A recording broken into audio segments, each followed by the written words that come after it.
continuación damos inicio a los trabajos de este foro con el primero de nuestros ponentes, el doctor Gabriel Cavazos Villanueva. El doctor Cavazos Villanueva es maestro en Derecho con especialidad en Derecho Internacional y Económico por la Universidad de Toronto, Canadá.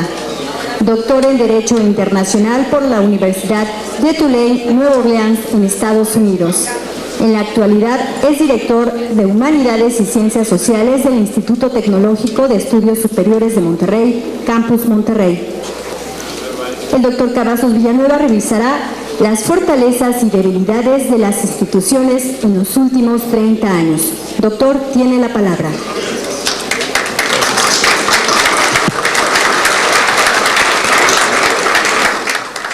Pues muchas gracias, muy amables por la presentación y muchas gracias por la invitación. Me siento en lo particular muy honrado de estar aquí en esta celebración de los 30 años de Agenda Política y de estar aquí en el Senado de la República, en donde trabajé alguna vez allá por 1994 con un senador por Nuevo León, pero allá en la casona de Jicotencat, ahí estábamos. Entonces me da mucho gusto siempre estar aquí.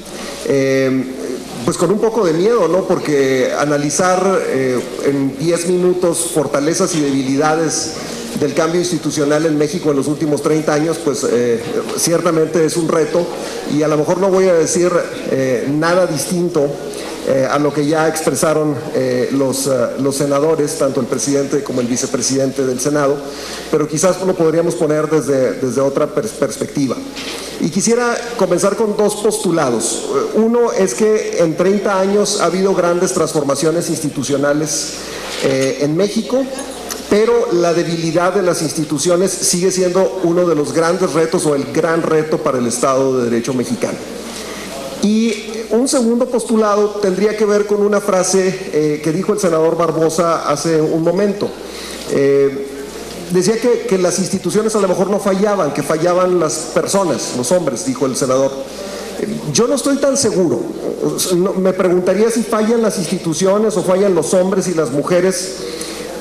En este contexto quizás el postulado sería que hay una tarea pendiente en México que se refiere a la cultura de la legalidad como parte de una cultura cívica. De otra forma no nos explicaríamos lo que acaba de pasar, que por cierto fue por la efectividad de un sistema judicial que tiene un brazo extraterritorial como el de Estados Unidos, con la FIFA, ¿no? Pensaríamos en Suiza como en un país en donde pues, no hay corrupción o donde todo funciona adecuadamente, pero resulta que hay una institución internacional que no ha evolucionado, que es monolítica, que tiene una alta concentración en el poder, y fíjese lo que pasó. Y esa es debilidad institucional, no es una debilidad de Joseph Blatter o que los suizos sean mejores o peores que nosotros, o los suizos o todos los que estén interviniendo en ese contexto de una organización, en este caso que administra al fútbol de manera internacional. Eso lo pondría en consideración. Entonces, hay una cuestión también de diseño institucional en México. ¿De dónde parte el diseño institucional en México? La Constitución ha sido el eje transformador en los últimos 30 años. Que por cierto, cuando me invitaron amablemente, yo vengo de Monterrey, me acordé de hace 30 años, ¿no? Y hace 30 años en Nuevo León estábamos eligiendo gobernador y acababa de ganar la gubernatura Jorge Treviño en un reclamo tremendo de fraude electoral.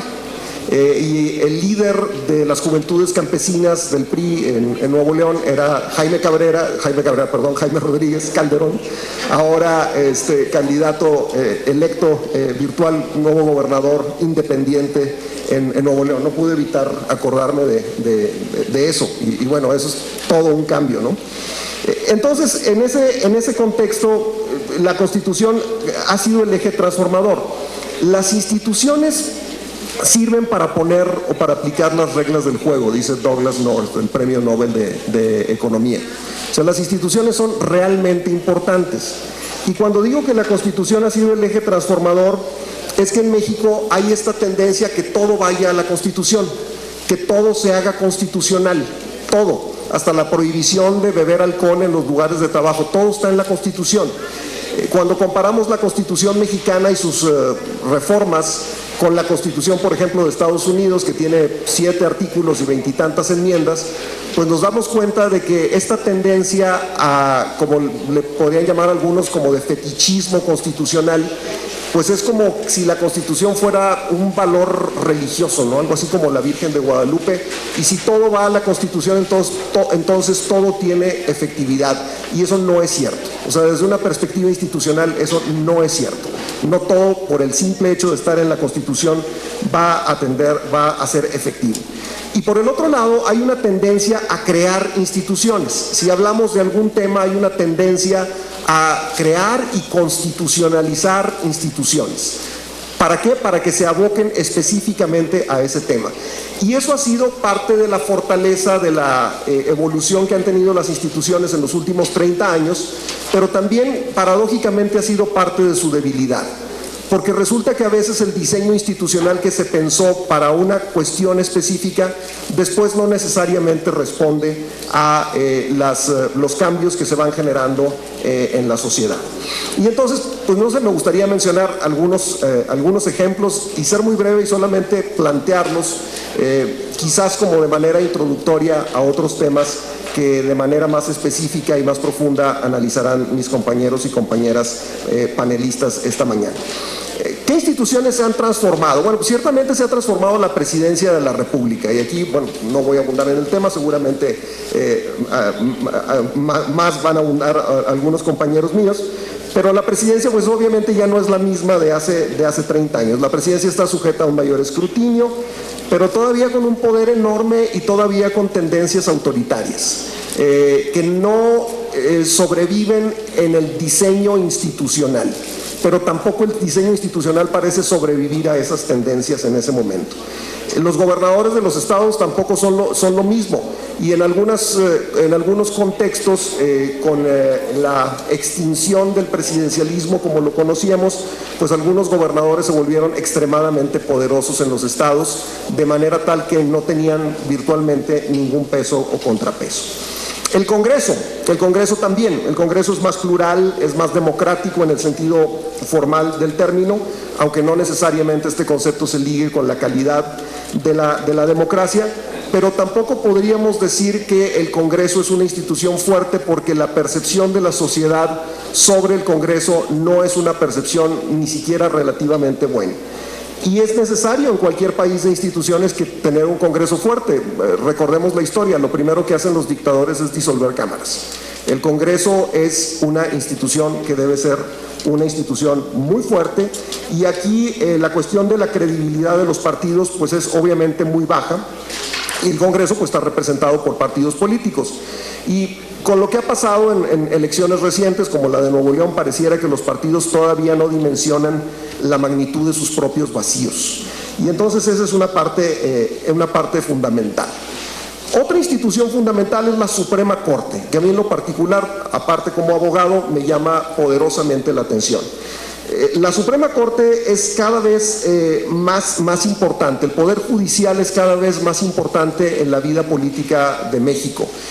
No necesariamente el Poder Judicial de los estados, que siento que no se ha transformado ni con la misma velocidad ni con la misma profundidad que la Suprema Corte a nivel federal, pero la Suprema Corte ha pasado de ser un tribunal de legalidad a ser un tribunal de constitucionalidad, y a que le pongamos cada vez más atención. Si vemos antes, o hace 30 años, una sesión de la Suprema Corte puede ser la cosa más aburrida del mundo, y ahora no necesariamente. Se han creado pues algunas instituciones jurídicas que no existían antes, como la acción de inconstitucionalidad y como las controversias constitucionales, que han sido importantes en estos últimos años. Se ha reformado la Constitución de tal manera que el primer capítulo de la misma ya no es un capítulo de garantías individuales, es un capítulo de derechos fundamentales, que aparte hace referencia a los tratados internacionales como parte integrante del orden jurídico interno. Tenemos una Corte garantista y una Corte que ve precisamente también antecedentes o precedentes internacionales en el caso de sus resoluciones. Tenemos una Corte que crea de alguna forma, entre comillas, política pública. Si no, vean el caso de Florence Cassés, vean casos como ese, en donde las resoluciones de la Corte, avalando ciertas cuestiones o reconociendo ciertos derechos quizás en detrimento de otras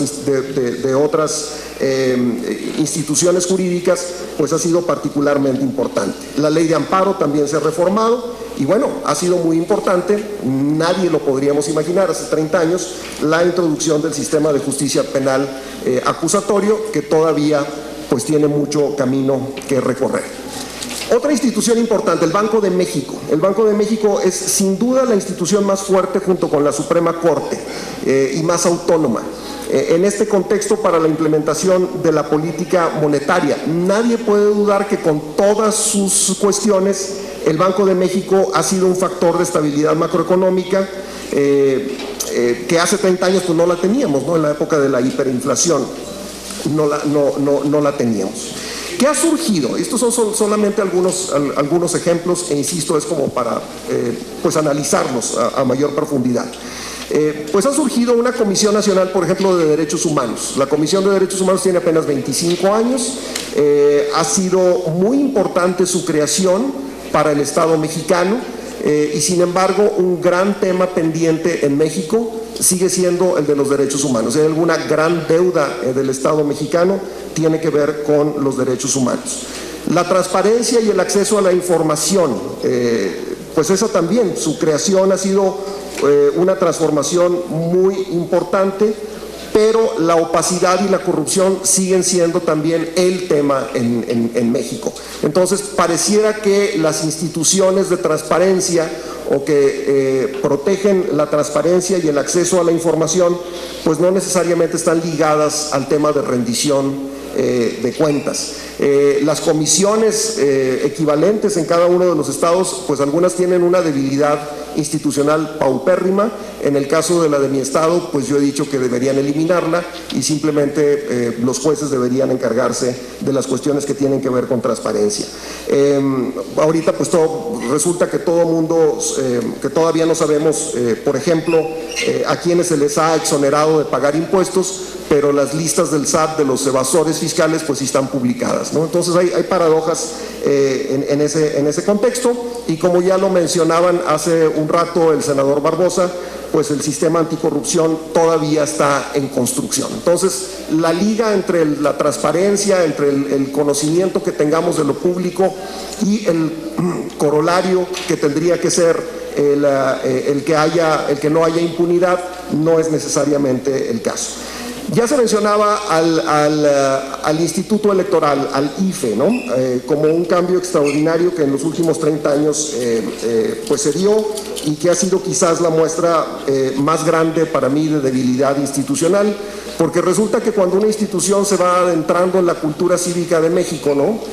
Tan es así que pues a uno le piden no su credencial de elector, sino su IFE, ya estaba tan internalizado, y cuando lo teníamos tan internalizado de repente nos lo cambian a INE, ¿no? Entonces esa es también una muestra de la debilidad institucional, que tiene que ver incluso con la supervivencia del nombre y obviamente de los alcances, porque el INE refleja también alguna tendencia centralizadora en detrimento del federalismo, que ciertamente iría más allá del análisis en esta ocasión. Los órganos reguladores. Los órganos reguladores son importantísimos, y aquí es quizás en donde más se refleja la fortaleza del Estado mexicano o su debilidad. No sabemos regular en México. Y aquí hay algunos ejemplos, ¿no? Yo primero tendría que decir que hay una tendencia a hacer reformas, y junto con las reformas crear los organismos que las van a regular, en vez de que sea al revés, ¿no? Tener organismos reguladores fuertes y luego sobre esos organismos reguladores fuertes hacer reformas. Y eso no ha pasado en México. Todo va en paquete. Hacemos una reforma energética y se crean los organismos que van a regular esa reforma energética. Y bueno, aquí hay algunos ejemplos importantes. La Comisión de Competencia Económica pues es ahora más importante que nunca. Sin embargo, la concentración de poder económico sigue siendo un problema en México, ¿no? El IFETEL, pues desde que era COFETEL, ha sido un organismo con múltiples intentos de captura regulatoria. Su conformación ha sido problemática, su independencia o capacidad técnica también ha sido problemática. Y a lo que me refería anteriormente, a los nuevos órganos, por ejemplo, de la reforma energética.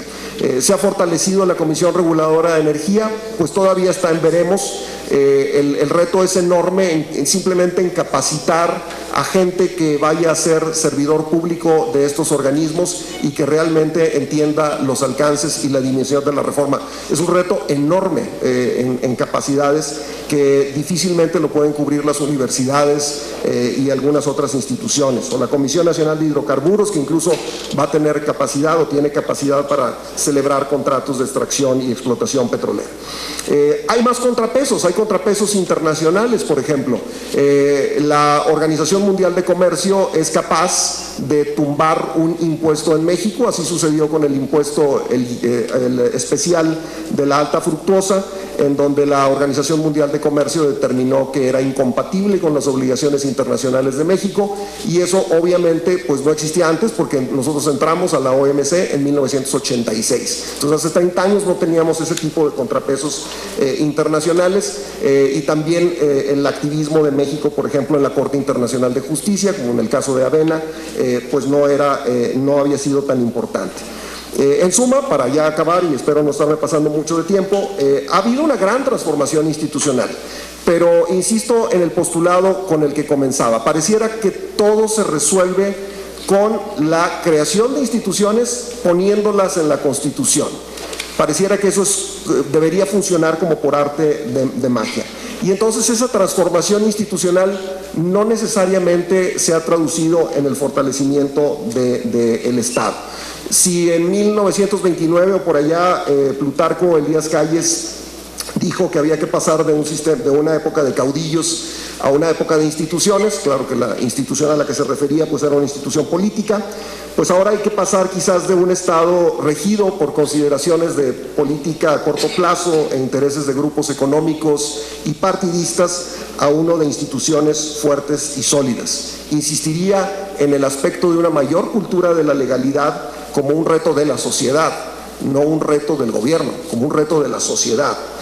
Necesitamos estructuras institucionales más estables y que brinden mayor certeza jurídica. Y pues serían estas las ideas que quisiera poner en consideración, no sin antes agradecer de nuevo la amable invitación y el sentirme muy honrado de estar en este 30 aniversario de Agenda Política. Muchas gracias.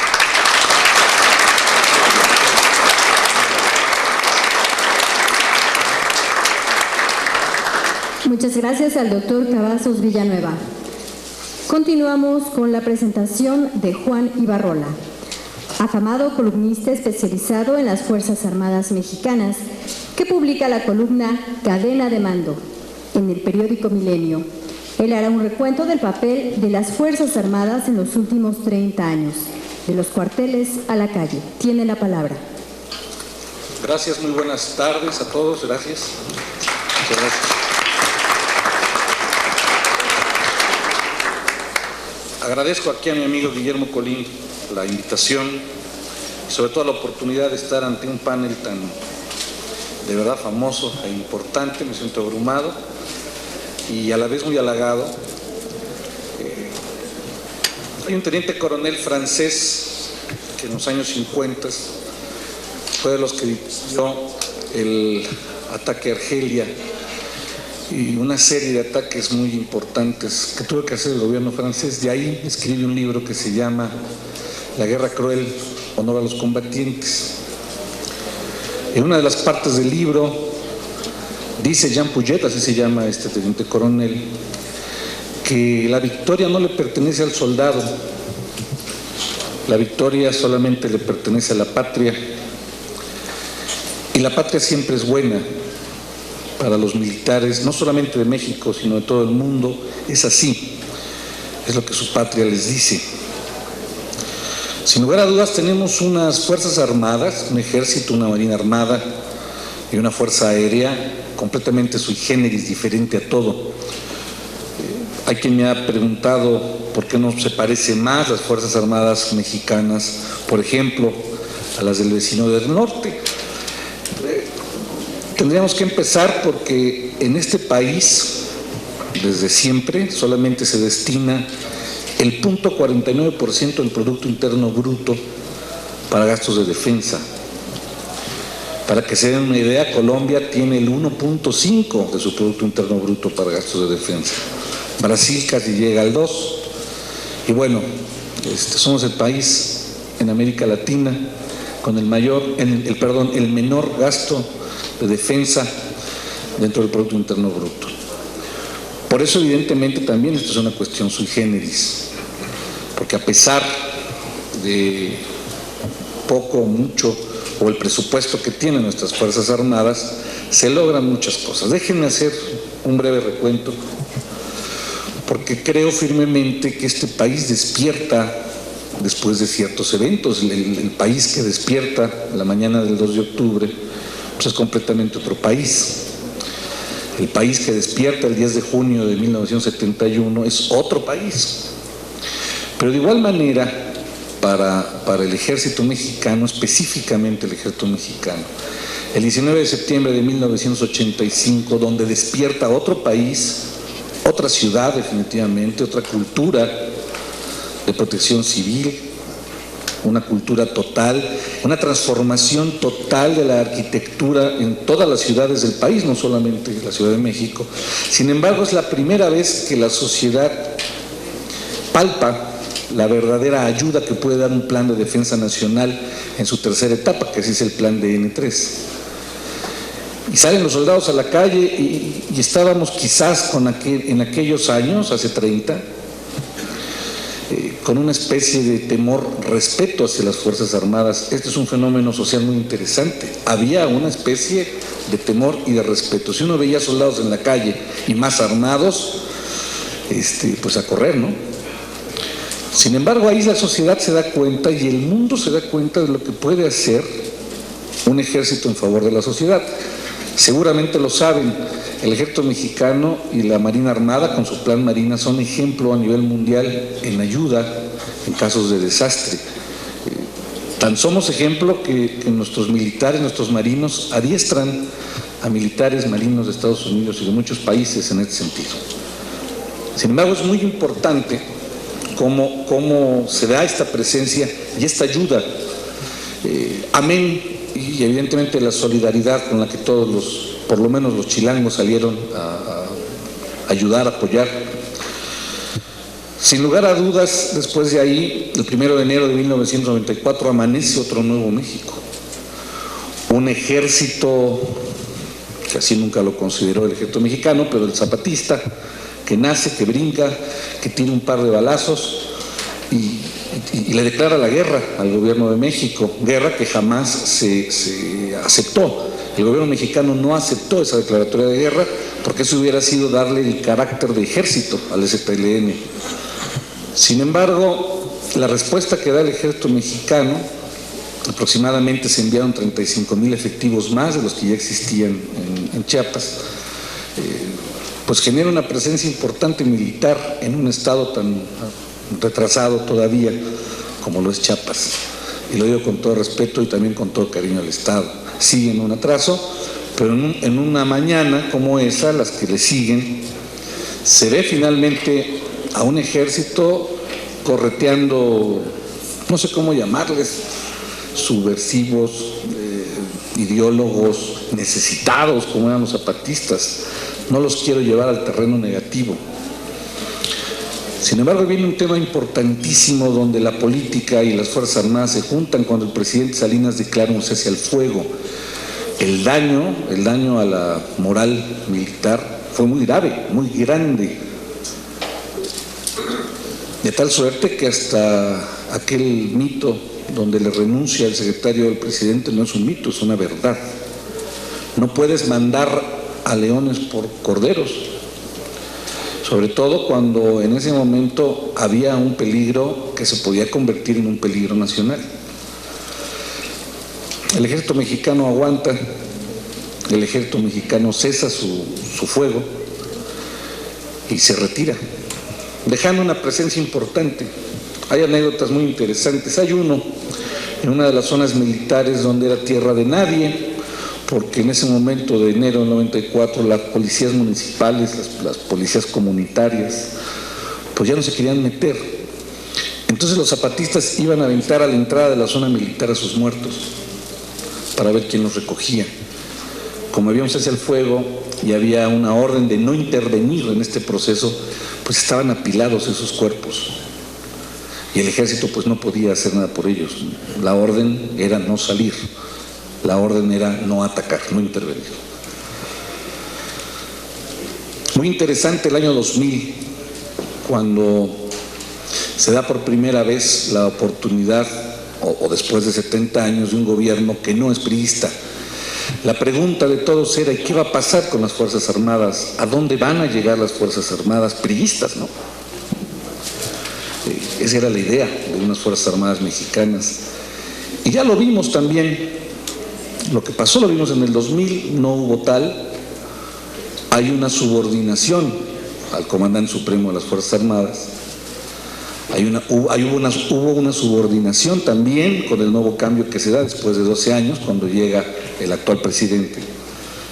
Y ahí es donde estamos viendo cómo las Fuerzas Armadas, ni partidistas ni partidarias.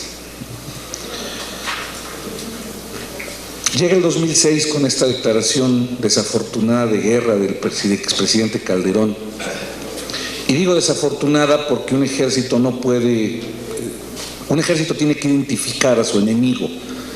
Y esa declaración de guerra, no había un enemigo al cual combatir, eran demasiados enemigos, que son los mismos enemigos que siguen en este momento. Sin embargo, comienza una presencia activa de las Fuerzas Armadas. Empezamos a ver conferencias de prensa donde Secretaría de Marina y Secretaría de la Defensa anuncian sus logros.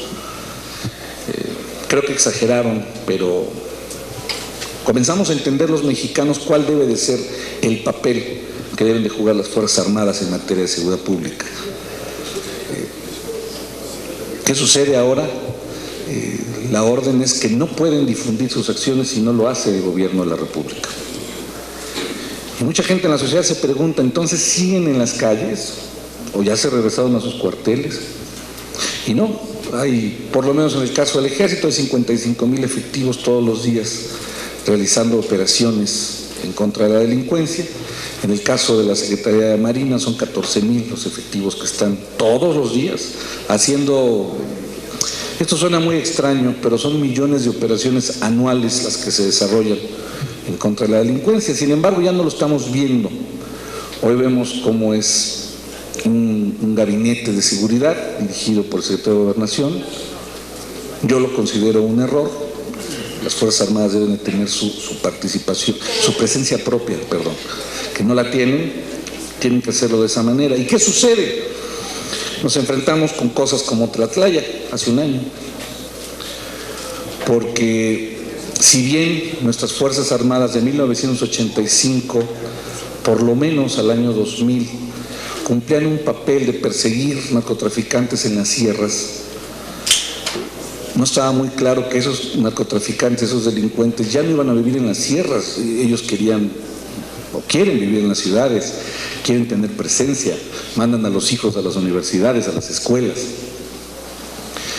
Entonces, para un artillero es más fácil dispararle a un cerro cuando lo están atacando que dispararle a un edificio. Las Fuerzas Armadas generan una campaña intensiva por aprender a defender en la calle a los ciudadanos. Las Fuerzas Armadas se dan cuenta de que es importante recuperar espacios que la delincuencia tiene tomados. Los enumeramos, ¿se acuerdan? 2006, 2012, San Fernando, Michoacán, Coahuila, Zacatecas, Chihuahua, Veracruz, Guerrero, Oaxaca. ¿Qué más? Espacios perdidos por la delincuencia que definitivamente son las Fuerzas Armadas las que los logran recuperar. Entonces se convierte también en un actor político a partir de ahí las Fuerzas Armadas. Espero que no haya militares, Jorge, pero es real. Se vuelven en un actor político, porque cuando están los soldados en pueblos de Michoacán, de Tamaulipas, se acerca a la gente para preguntarles si traen un maestro o si traen un cura, porque el maestro y el cura fueron los primeros en huir. Cuando están en algún pueblo de Guerrero, les preguntan a los soldados si traen un ministerio público. Les preguntan si traen un juez para que pueda hacer un acta de nacimiento para un niño, porque esos ya huyeron. E insisto, todo esto con el 0.49% del Producto Interno Bruto. Todo esto en función de ser hoy las Fuerzas Armadas la institución que mayor nivel de confianza tiene en la sociedad.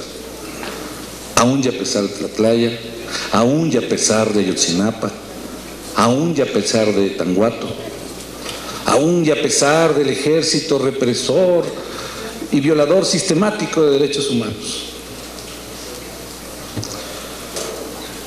Yo creo que es muy importante sentarnos, si me lo permiten, no me extiendo más, del tema de Tlatlaya. En Tlatlaya efectivamente hubo un enfrentamiento y después hay una ejecución. Pero primero hay un enfrentamiento. Me he dado la tarea de investigar a fondo con las autoridades civiles, porque es el ejército quien detiene a sus 8 elementos, un oficial y 7 elementos de tropa. Es el ejército, no es la Procuraduría. Ni la General de la República ni la del Estado de México. Es el ejército el que los detiene y los entrega. Y fíjense qué chistoso, los detiene por delitos militares. Esa noche, esa madrugada, salió media sección son aproximadamente como entre 7 y 10 personas, cuando para una operación debe de salir una sección completa, que son aproximadamente 15 personas. Si con 7 hicieron ese daño, pues no quiero saber lo que hubiera pasado con la sección completa. Sin embargo, pregunto a las autoridades, de los 22 cuerpos o los 22 muertos de Tlatlaya, solamente 3 cuerpos han sido reclamados por las familias. Significa que las familias de los otros, de los muchos que están ahí muertos, ya sabían lo que iba a pasar. No quieren ir a reclamar el cuerpo del hijo, del hermano o del padre. Hice una investigación en Lubianos, en Tlatlaya, en Arcelia, para preguntar si estas personas que habían sido ejecutadas o enfrentadas eran pues lo mejor de la sociedad, ¿no? Del rumbo. Y no, al contrario, no eran ni de ahí, y tenían asolada a esa población. No por esto estoy promoviendo que el ejército agarre un arma y mate por matar. Lo que yo estoy llamando la atención de ustedes es tener un poco la objetividad de cuáles son las cosas. No se les ha podido demostrar la culpabilidad a estos 8 elementos del ejército mexicano. La Procuraduría General de la República dice que son 8 muertos los que mueren en la ejecución. Comisión Nacional de Derechos Humanos dice que son 15. Hay 3 testigos. Las 3 versiones son completamente distintas de lo que sucede en Tlatlaya. Va a ser muy difícil poder comprobar la culpabilidad de estos 8 elementos del ejército mexicano. Ojalá se aclare, porque al final de cuentas van a tener que salir libres o les van a tener que demostrar esa culpabilidad. Aún así, aún con Tlatlaya, aún y con las formas como se manejó la información, un boletín de prensa muy escueto que decía que hubo un enfrentamiento y que hubo 22 muertos, cuando, bueno, en apariencia no fue así. Insisto, hay enfrentamiento y después hay ejecución. Sin embargo, creo que es muy interesante detenernos en ese tema de Tlatlaya por lo que sigue para las Fuerzas Armadas. Hago un recuento de estos últimos 30 años de posiciones importantes, pero ¿qué es lo que viene? La pregunta obligada es, ¿van a regresar a los cuarteles? La pregunta obligada es, ¿la gente quiere que regresen a los cuarteles? Olvidémonos del gobierno, de los gobernadores o de los alcaldes. La gente quiere que los soldados se vayan, porque ya pasó, espacios que se recuperaron, espacios que se volvieron a perder. Ahorita ya se está recuperando el Estado de México, pero ¿y si se suelta nuevamente a la autoridad civil, qué va a pasar? Por eso creo importante el tema de esta evolución y de la transformación de las Fuerzas Armadas en estos 30 años. Insisto, ¿qué viene para ellas? Fuerzas Armadas profesionalizadas, completamente profesionalizadas. Un general del ejército mexicano, siguen creyendo algunas personas que es un hombre bigotón, gordo, tosco y grosero. A lo mejor grosero sí, tosco también, pero de que ya no es esa persona, ya no. Un general del ejército mexicano o un almirante de la Marina Armada de México o un general de ala de la Fuerza Aérea, por lo menos para ser un general o almirante debe de tener 2 maestrías y hablar 3 idiomas. Alguien me decía, y ya con esto me termino mi participación, Juan, ¿y están preparados los militares para gobernar? Fue una pregunta que le hicieron al general Félix Galván López, que fue secretario de la Defensa con López Portillo. Y en ese entonces el general Galván López dijo que sí, que los militares estaban preparados para gobernar. Yo creo que hoy también, hoy lo están más que nunca, pero no para gobernar en función de llegar y tomar los poderes, tronar los congresos y hacer un golpe de Estado. En México jamás ha habido un golpe de Estado. Y alguien me dirá, ¿y Victoriano Huerta, Juan? No, eso fue otra cosa, eso no fue un golpe de Estado. Eso fue un asesinato. Sin embargo, creo importante lo que puede hacer el Ejército, la Marina Armada y la Fuerza Aérea en función del país, no solamente en materia de seguridad pública. La transformación que ha tenido en los últimos 12 años el sistema educativo y militar es impresionante. Se perdió una información la semana pasada. A partir de este año va a haber una escuela militarizada en cada estado de la República, una escuela de la SEP y del Ejército. Suena fuerte, ¿no? Militarización de la educación. Lo dijo el presidente del INE, no quiero que se militaricen las elecciones. Pues ya están militarizadas, señor Lorenzo Córdoba, ¿no? Que no se quiere militarizar el país. Está militarizado el país. Que no se quiere militarizar la seguridad pública. Está militarizada la seguridad pública. Y les aseguro, ningún militar que esté haciendo funciones de policía quiere estar ahí. No estudiaron tantos años para eso. Les agradezco mucho su atención y estoy a sus órdenes.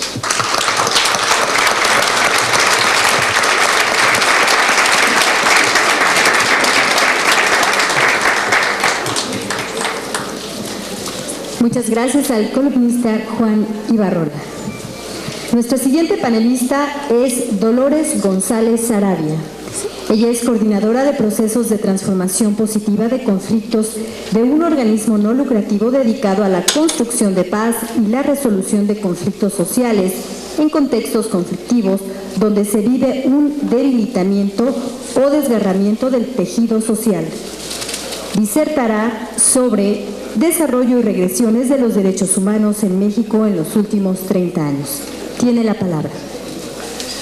Bueno, buenas tardes a todos. Quisiera primero felicitar y agradecer la invitación a la Agenda Política de México, a su esfuerzo continuado durante estos 30 años por aportar al debate y pensamiento político del país. Me parece particularmente importante en este momento pues, la reflexión en torno a los avances y retrocesos en la historia reciente de México que nos permitiría asumir desde una perspectiva de mayor claridad y alcance los desafíos que hoy enfrentamos. Particularmente este periodo, 85-2015, este que estamos hoy reflexionando, es fundamental dado que en este se implanta un modelo económico que ha implicado profundas transformaciones estructurales y relacionales de un enorme impacto en el país.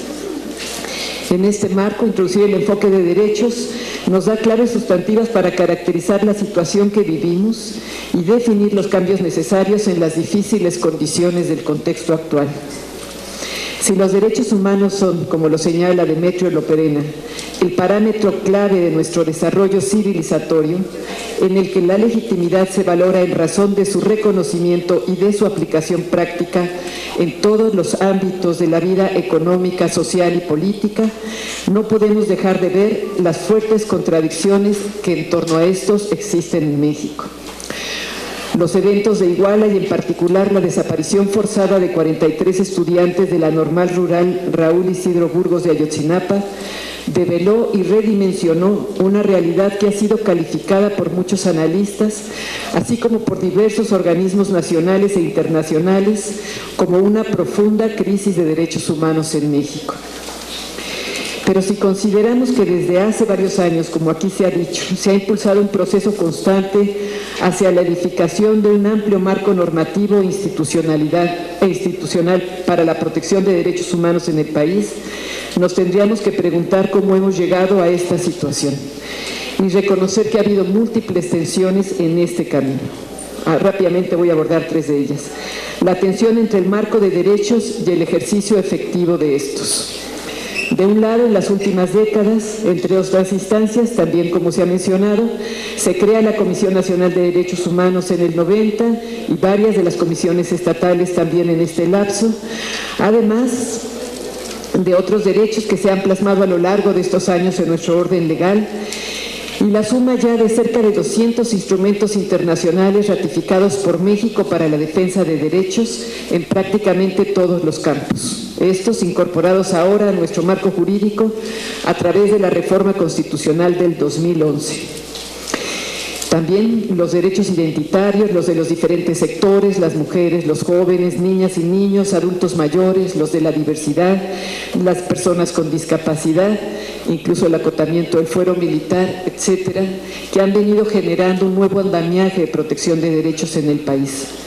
Otros se asumieron en inflexiones históricas que obligaron a reconocer y desarrollar, por ejemplo, los derechos de los pueblos indígenas a partir del alzamiento zapatista del 94, o bien la Ley General de Víctimas como respuesta a la emergencia de organizaciones como el Movimiento por la Paz y otras, que lograron expresar la voz de miles de víctimas hasta entonces silenciadas por la criminalización y por el miedo, así como la relativa a la desaparición forzada en estos días.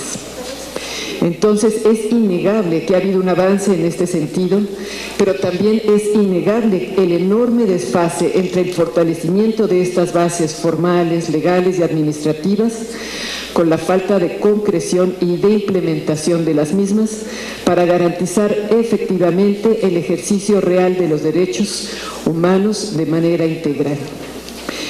En los hechos, no hay condiciones que nos permitan el respeto, reconocimiento y ejercicio pleno de estos.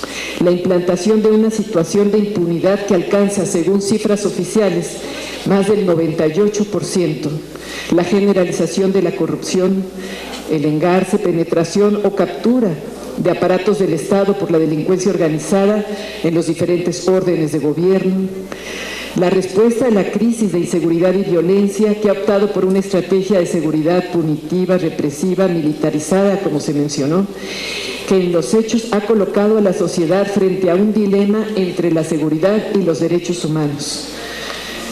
Creo que la sociedad nunca debe ser llevada a la pregunta o a la disyuntiva de optar entre su tranquilidad y su derecho a la seguridad y su derecho a vivir plenamente los derechos humanos.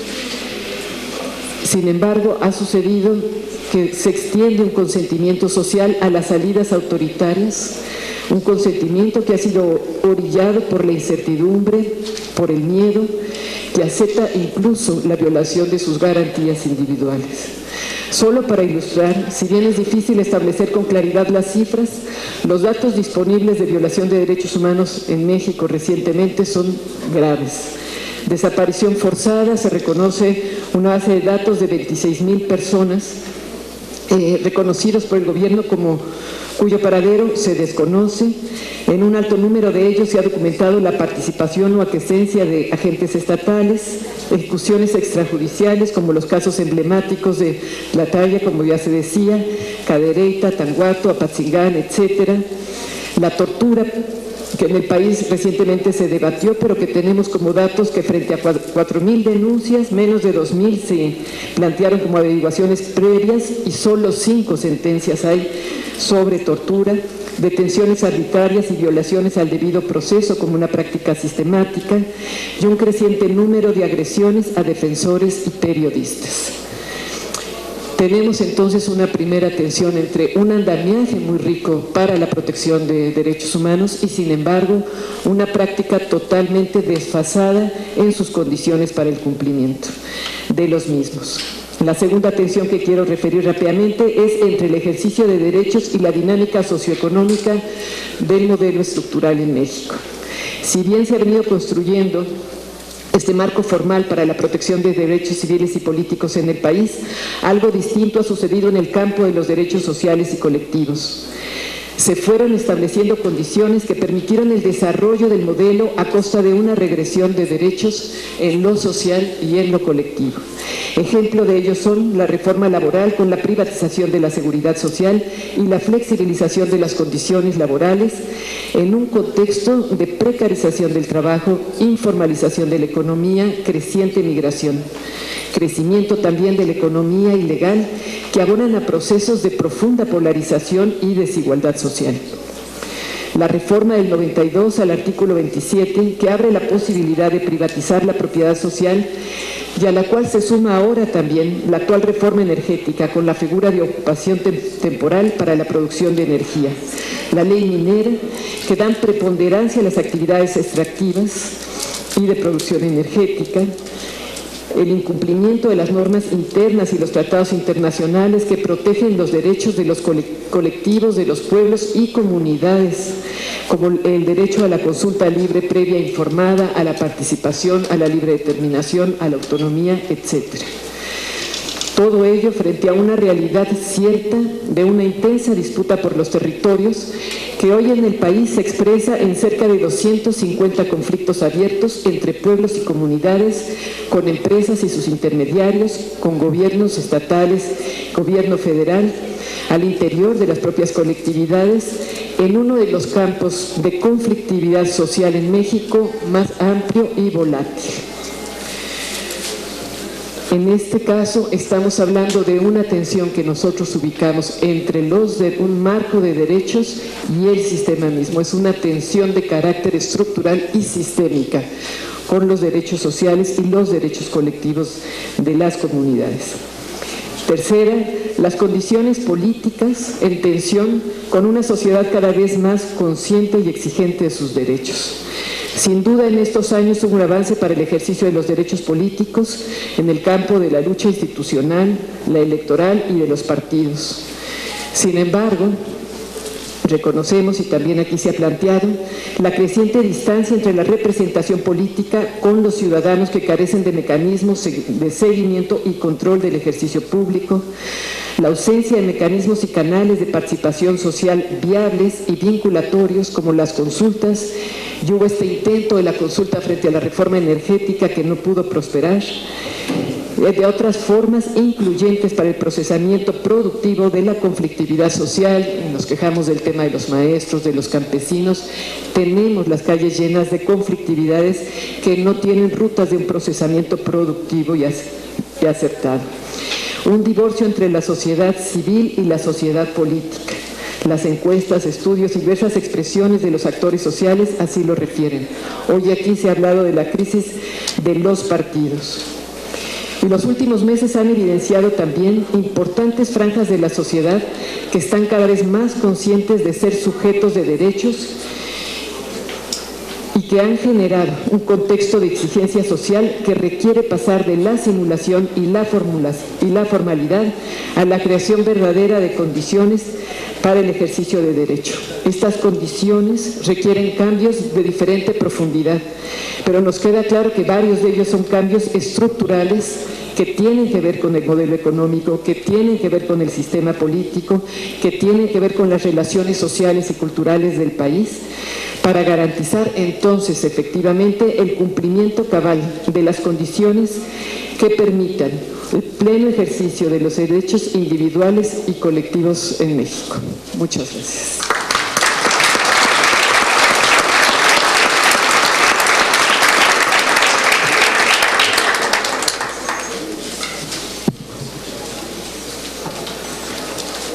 Muchas gracias a la coordinadora Dolores González Sarabia. Seguimos con el periodista Ignacio Rodríguez Reina. Él es director de la revista MX, fundador del Centro de Periodistas de Investigación de la Unidad de Trabajos Especiales del Financiero. Ha colaborado como editor y reportero en Reforma, Milenio y fue director adjunto de El Universal. En 2001 y 2012 recibió el Premio de Periodismo Rey de España. En 2012 el Premio Ortega y Gasset.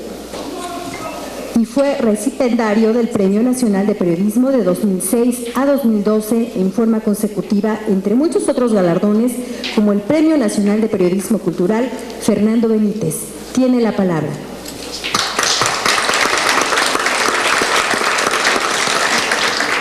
Gracias, muy buenas tardes.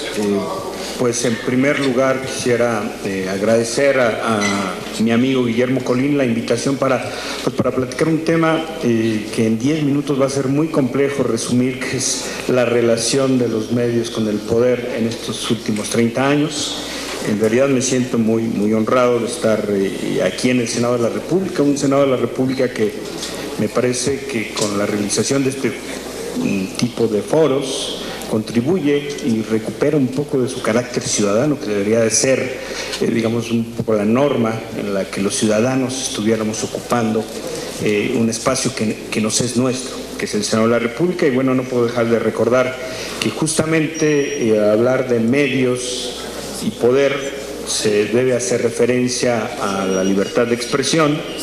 Y bueno, no está de más recordar que hubo dos discursos célebres pronunciados por un senador chapaneco, Belisario Domínguez, justamente en el que, haciendo uso de libertad de expresión, demandaba y exigía la renuncia del usurpador Victoriano Huerta. Posteriormente, el 7 de octubre de 1913, fue hallado asesinado después de que fue secuestrado por agentes de Victoriano Huerta. Vale la pena pues un poco revisarlo y a partir de ahí pues hacer algunos pequeños apuntes sobre qué ha cambiado, si es que ha cambiado para bien o para mal, esta relación de medios y clase política y medios y poder en estos 30 años.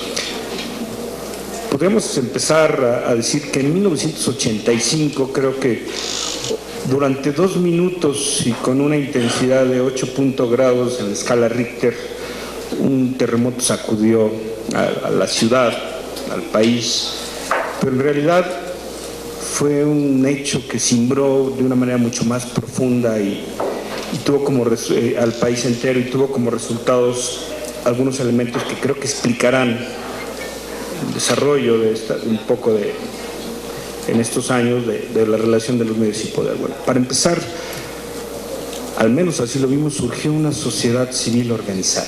Por primera vez un movimiento popular urbano tomó las calles ante la ineficacia de las medidas de un gobierno de Miguel de la Madrid paralizado y que tardó en reaccionar, e incluso se dio el lujo de rechazar la ayuda internacional cuando era evidente que la catástrofe iba a rebasar cualquier posibilidad de organización de una respuesta eficaz de parte del Estado.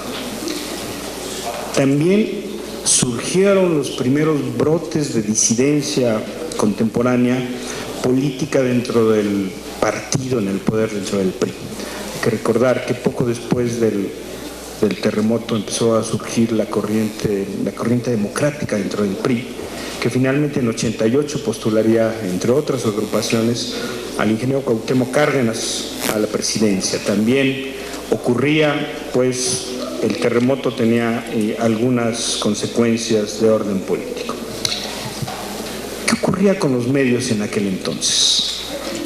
Bueno, ocurría que la mayoría de los medios vivían pues como viejos gatos holgazanes acomodados a una situación de confort derivada de una relación de connivencia, de complacencia y de alineamiento con el discurso de las esferas del poder.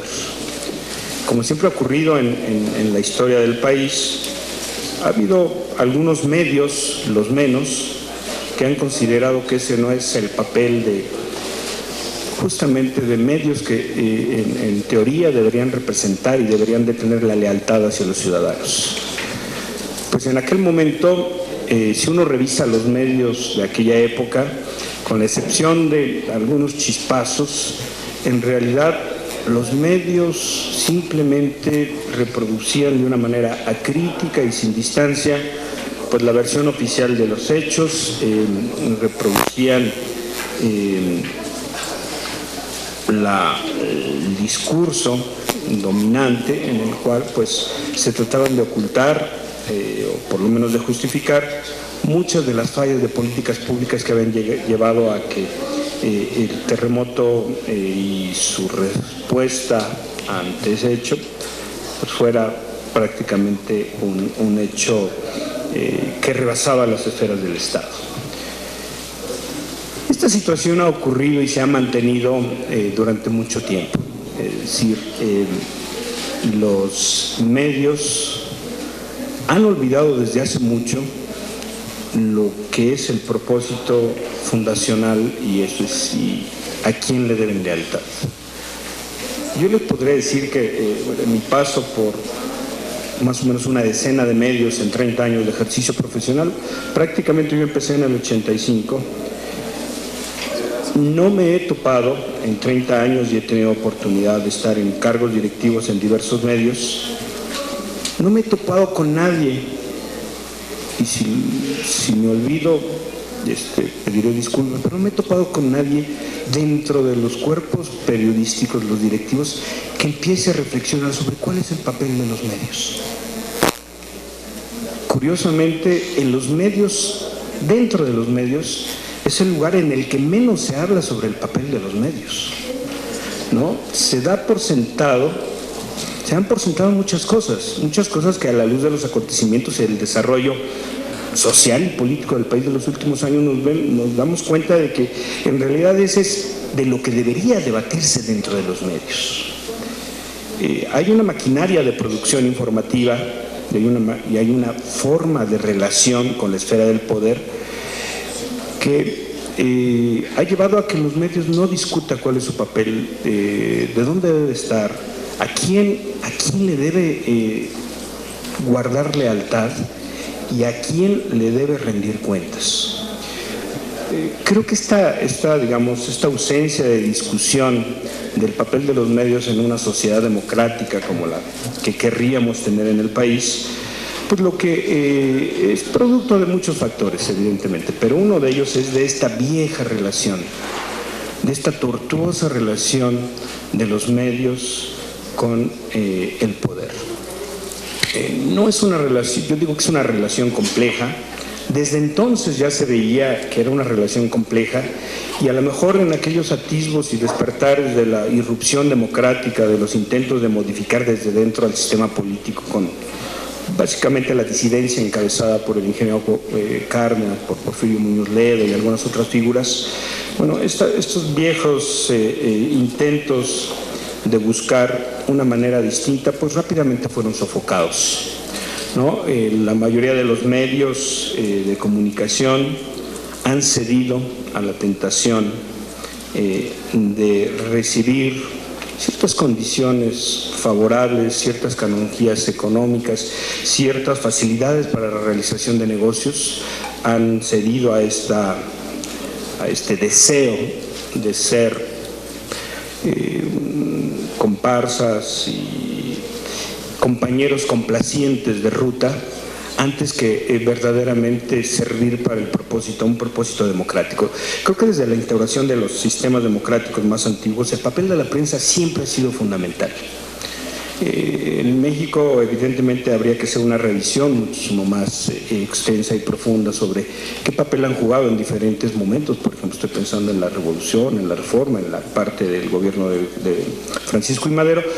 Pero bueno, en ningún país democrático han dejado de tener un papel fundamental como un elemento de gobernabilidad democrática. Y ese me parece es una de las mayores deficiencias de las relaciones de los medios de poder, que de 85 a la fecha no han cambiado. Parecería que quienes son responsables de los medios de comunicación, directivos o propietarios, entienden que la democracia no es un negocio de los medios. Cuando yo pienso, me parece que la democracia es el impulso y el fortalecimiento de la democracia es el negocio de los medios, ¿no? Hace un rato los senadores decían que una de las grandes lecciones de los resultados del domingo pasado de la elección era que era patente el desapego de la ciudadanía de los partidos. Y que los ciudadanos les han dado la espalda a los partidos, y que los ciudadanos cada vez más descreen y cuestionan la existencia misma de los partidos. Yo creo que en los medios ocurre algo así. Los ciudadanos han decidido alejarse de los medios porque los medios no sirven los intereses de los ciudadanos, ¿no? Los ciudadanos han dejado de creer en los medios porque los medios utilizan a los ciudadanos como un pretexto para justificarse y para justificar sus negocios, pero no sirven para verdaderamente defender o por lo menos servir como interlocutores ante la esfera del poder de los intereses de los ciudadanos. Decía también el senador que los partidos, si quieren tener vida, deben escuchar a los ciudadanos. Yo creo que los medios también deben escuchar a los ciudadanos. Si ustedes, y hacemos un pequeño ejercicio durante cualquier prácticamente semana al azar, los ciudadanos no existen para los medios. Existen los representantes, los diputados, los legisladores, los representantes empresariales, en fin, pero prácticamente van a ser contados los ciudadanos de carne y hueso que tengan participación dentro de los medios y que sean capaces de poder expresar sus puntos de vista sobre el país que queremos construir y sobre la calidad de la democracia que tenemos, ¿no? Decían también los senadores, si no cambiamos nos vamos a arrepentir. Creo que lo decía el senador Barbosa. Yo también digo lo mismo de los medios. Si no se cambian, nos vamos a arrepentir.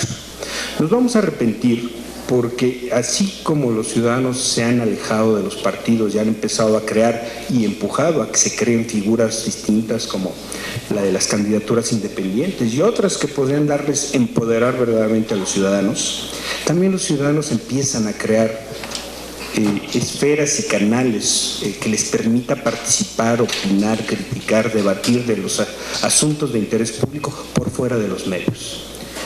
Creo que en estos 30 años, por desgracia, y con las distancias históricas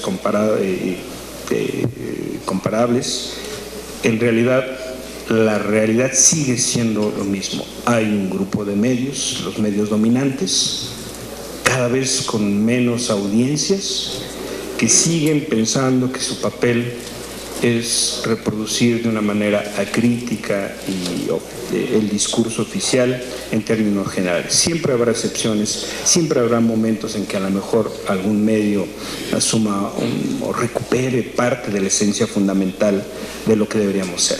Pero en general hay unos medios dominantes que siguen pensando que es mejor estar bien con el poder que responder a los intereses de los ciudadanos. Y hay un pequeño grupo de medios también que por el contrario piensa que su papel es tener una visión crítica, cuestionar las líneas oficiales y en todo caso estar despierto y atento para responder a la verdadera demanda de información que les sirva a los ciudadanos para participar y debatir. Creo que si algo ha habido de novedoso y alentador en estos 30 años hablando de prensa, medios y poder, es la irrupción de las nuevas tecnologías y básicamente Internet. Me parece que en los últimos 4 o 5 años se ha empezado a cambiar y no sabemos hacia dónde va a llevar el paradigma del funcionamiento de los medios. Antes, decía un periodista y teórico franco-español, Ignacio Ramonet, existían los medios de masas, ¿no? Un pequeño número reducido de medios que llegaba a todas las masas. Hoy se empieza a cambiar la ecuación y lo que hay son una masa de pequeños medios, una enorme cantidad de pequeños medios que ya no requieren de la aprobación, que ya no requieren más que de una pequeña inversión y sobre todo una plataforma tecnológica para poder tener un discurso distinto, crítico, que sea contrastante. A mí me parece que es muy válida aquella expresión que decía que la calidad de una democracia en cualquier país se mide por la calidad de los medios y la calidad del periodismo que se hace. Y por desgracia a mí me parece que nuestra democracia, como muchos de los que aquí participantes, incluso de los propios representantes de los senadores y los legisladores, tenemos una democracia de muy mala calidad. tenemos una democracia debilitada, una democracia que en algunos momentos responde a manotazos, que en otros momentos no sabe qué hacer, una democracia que no entiende y que no ve hacia donde debería ver, que es a los ciudadanos. Bueno, me parece que ese símil se puede aplicar también a los medios de comunicación y que ese es el mayor reto, poder reparar, reorientar y reinventarse en un contexto en el que la nueva dinámica de los ciudadanos, expresada a través de asuntos como las candidaturas independientes, está llevando a los medios a tratar de encontrar un lugar donde hallarse y sentirse un poco más seguros. Muchas gracias.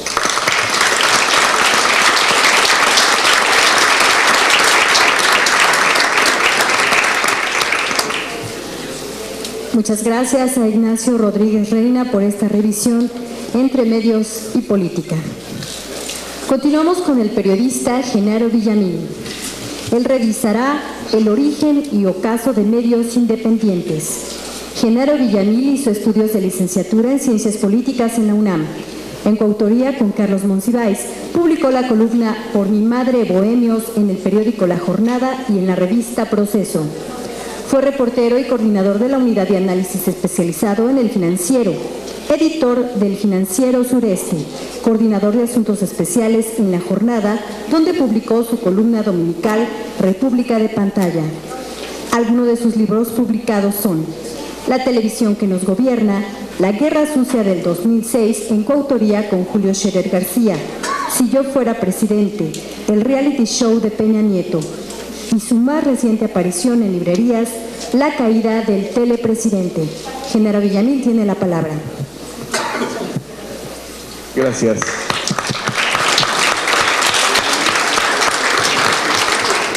Mi ponencia es, suscribo todo lo dicho por Ignacio Rodríguez Reina, vamos a un receso. No es cierto. No.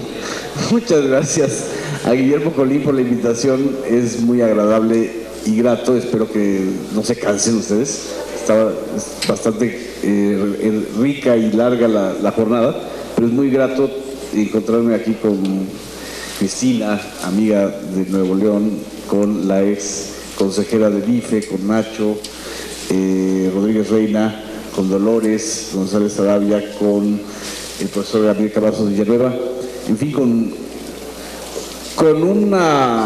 un sector regiomontano bastante importante, ¿no?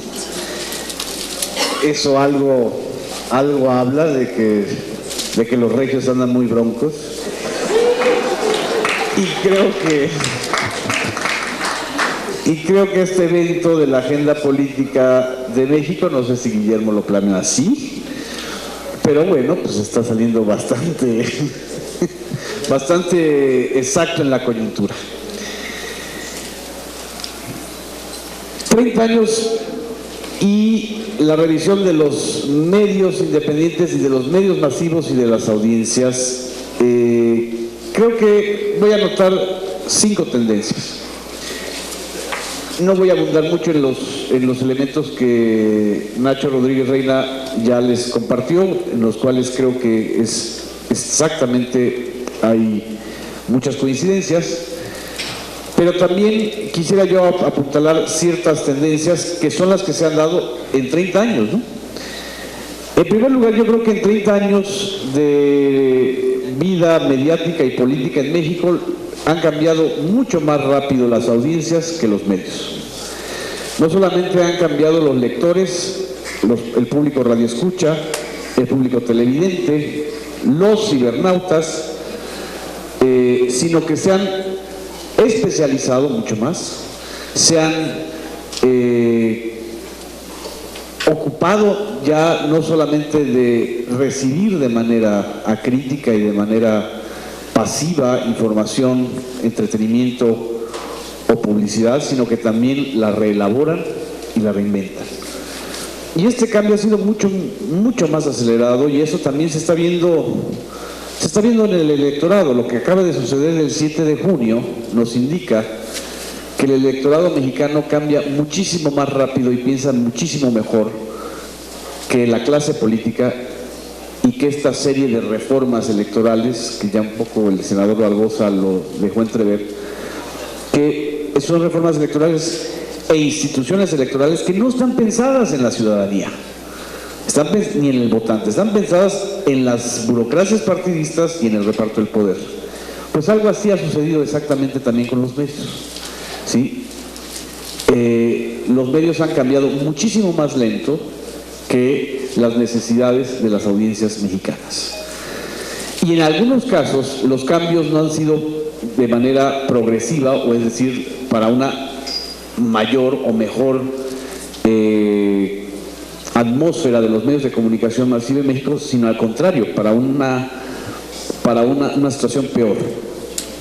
La segunda tendencia yo creo que es muy clara en el caso de la televisión mexicana, de las grandes empresas, y hablo específicamente de las dos grandes televisiones, los únicos medios en México capaces de llegar al 90% del territorio nacional de manera inmediata e instantánea. Hablo de Televisa y de TV Azteca. En 30 años estos medios pasaron de la subordinación al poder político al desafío, y eso ha sido cada vez más claro.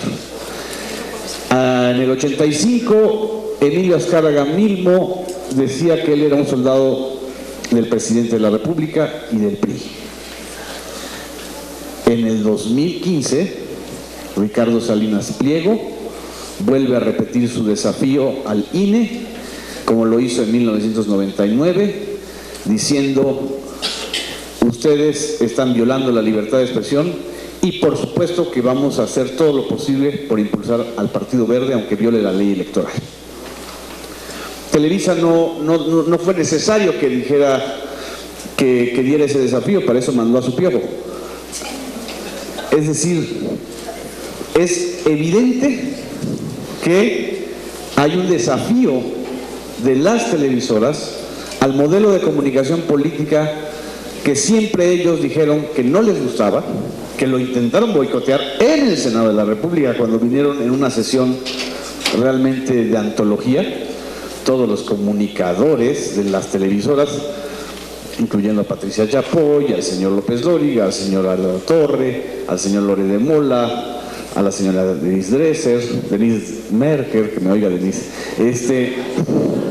Denise Merker, a plantear que el hecho de que la ley prohibiera que se comprara tiempo aire para hacer entrevistas a los candidatos, eso significaba una violación a su libertad de expresión.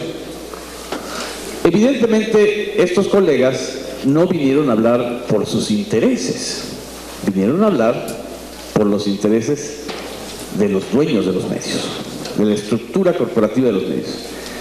En 30 años, ese desafío también ya encuentra su punto de rebote o su contradesafío. En estas elecciones triunfaron paradójicamente candidatos y partidos que no tuvieron espacio en medios electrónicos. El Bronco está demostrando, con todas las dudas que tengamos sobre su formación política, su ideología, si es que la tiene, su dislexia, en fin, si es o no un nuevo Fox. Para empezar, no puede ser un nuevo Fox porque no es producto de las televisoras. Él está en contraposición a Televisa, TV Azteca y Multimedios, que para ellos fue un gran desafío. Esa es la primera derrota importante para el desafío de los medios, lo que está sucediendo en Nuevo León. Morena, que no tuvo espacio, como lo tuvo el Partido Verde, en cines, en espectaculares, en spots de televisión, en revistas, en programas de espectáculos, con la Selección Nacional de Fútbol, con todo el aparato de entretenimiento y de advertising que tienen las televisoras, Morena rebasó al Partido Verde en su primera incursión electoral sin el espacio en medios electrónicos como sí lo tuvo el Partido Verde. Entonces, segundo elemento en donde el desafío está quebrándose. Y bueno, pues en Guadalajara un muchacho con 18,000 pesos, perdón, en Zapopan, ¿no? Kumamoto. En Zapopan, un muchacho con 18,000 pesos gana un distrito local, ¿sí? Así es, ese es quizás es el mejor ejemplo de lo que... O sea, el efecto Kumamoto está realmente dando en el corazón medular de todas las reformas electorales fallidas y del régimen de medios frente al electorado y frente a la sociedad. Un muchacho con 18,000 pesos gana un distrito. ¿Por qué? Porque supo conectarse con su electorado. Porque no viene de una estructura partidista disidente. Porque está construyendo una nueva opción y paradójicamente está construyendo un nuevo medio, ¿sí? Los medios independientes tienen que construirse en función de las nuevas expresiones de la sociedad, si no, no tienen sentido, ¿sí? Entonces, creo que esa primera tendencia es importantísima y creo que muchos de los que estuvimos durante años pidiendo nueva legislación en materia de medios de comunicación, en 30 años se han hecho más mesas redondas que estas para analizar cómo reformar la ley de telecomunicaciones, cómo reformar la ley de radio y televisión, cómo hacer derecho de réplica y el acceso a la información, etcétera. E insisto, la sociedad en muchos sentidos está dando la pauta. Están cambiando en los hechos muchas cosas, aunque tengamos una ley muy atrasada. La tercera tendencia es que efectivamente las leyes no han servido para alentar la democratización del régimen de medios de comunicación, sino para frenarla y favorecer a la concentración del poder político de los medios masivos. Siempre que entramos en esta discusión, los que dicen, ¿cómo vamos a democratizar los medios? Ahí no voy a decir, por respeto a José Luis, ¿quién dice? No. Digo, hay un señor que se llama Carlos Marín, desde su gran análisis dice, ¿cómo que democratizar los medios? ¿Qué a poco van a haber elecciones para elegir a los directivos y a los concesionarios? Pues por supuesto que no, hombre. No caricaturicemos discusiones. O sea, la democratización del régimen de medios de comunicación significa ir en contra del monopolio de la opinión pública que hay en este país. Un monopolio de la opinión pública que no solamente es el monopolio de la televisión, sino que también tiene sus efectos en el control de la radio, porque los principales conductores de las principales estaciones de radio y televisión también son conductores de las televisoras, ¿sí? Y que tiene que ver con la cooptación de los principales columnistas en los medios impresos, que son colaboradores de TV Azteca, de Foro TV, etcétera, etcétera. Es decir, esa pretensión de monopolio de la opinión pública es profundamente antidemocrática, ¿sí? Ya ni el PRI puede tener eso, ¿sí? Y ya lo que está sucediendo con las nuevas audiencias digitales y con los nuevos medios digitales, que en efecto son una minoría, pero cómo les duelen. El número reciente de MX hace una demostración muy clara de cómo no entienden ni las televisoras, ni el gobierno de Peña Nieto, ni las estructuras corporativas y clientelares de los partidos entienden esta nueva fase. Y aquí viene, creo que, la cuarta tendencia que estamos viendo. A lo mejor no hemos concretado ni vivido una transición a la democracia, pero sí estamos transitando de un modelo de medios analógicos a medios digitales, en donde efectivamente ha sido más acelerada la transición de las audiencias que la de los propios medios. Cualquiera de nosotros sabe perfectamente que un hijo, un sobrino, un nieto nos están enseñando y nos están alfabetizando digitalmente. Hay mejor información y mejor ámbito de crítica y de análisis en los medios digitales. No necesariamente. Hay más dispersión, hay más rumores, hay lo que sea, pero hay libertad. Hay la decisión de que las propias audiencias escojan a quién leen, a quién siguen, ¿sí? Por supuesto hay guerras sucias, como los vimos en esta campaña electoral, y que tampoco sirvieron de mucho, ¿sí? Las campañas sucias vías digitales en esta campaña también demostraron que la gente ya no es tonta. Es decir, la infantilización permanente que durante 30 años ha prevalecido en la ideología de los dueños de los medios de comunicación se está rompiendo.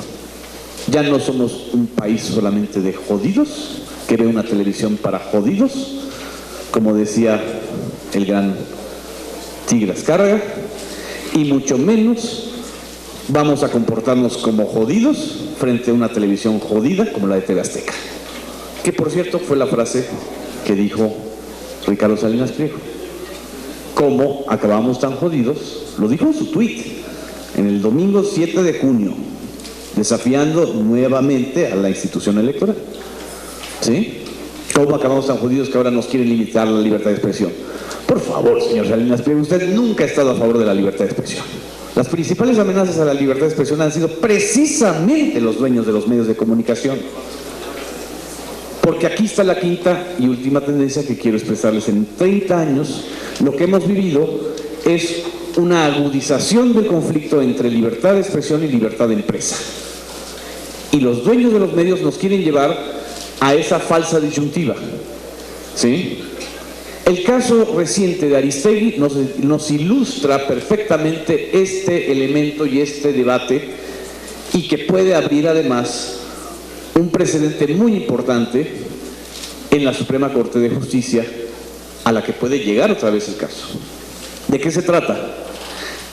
De que efectivamente la libertad de empresa que tienen los concesionarios o los principales dueños de los medios que no son periodistas no tiene por qué imponerse, ni invadir, ni confundirse con la libertad de expresión y con la autonomía de los periodistas. Eso es lo que está detrás del caso Aristegui, ¿sí?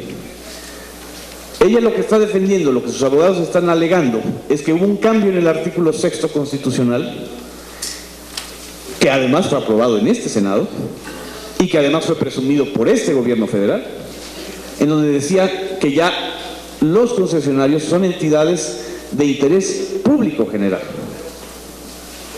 y por lo tanto son equivalentes a una autoridad pública, y por tanto también son objeto de amparo. Imagínense, no solamente a los conductores que se amparen cuando sean corridos, a las audiencias que se amparen contra determinados medios que alteren información, calumnien o simple y sencillamente violen el derecho a la información. Efectivamente a eso le tienen miedo, y a eso le podemos tener miedo todos los periodistas, ¿sí? Porque no estamos acostumbrados a que nos escruten, a que nos indaguen, a que nos contrapongan, ¿no? Pero creo que detrás de este episodio, que todavía no tiene un desenlace claro, hay también una quinta tendencia en donde estamos una y otra vez confirmando que las audiencias han avanzado mucho más que los propios medios. Muchas gracias.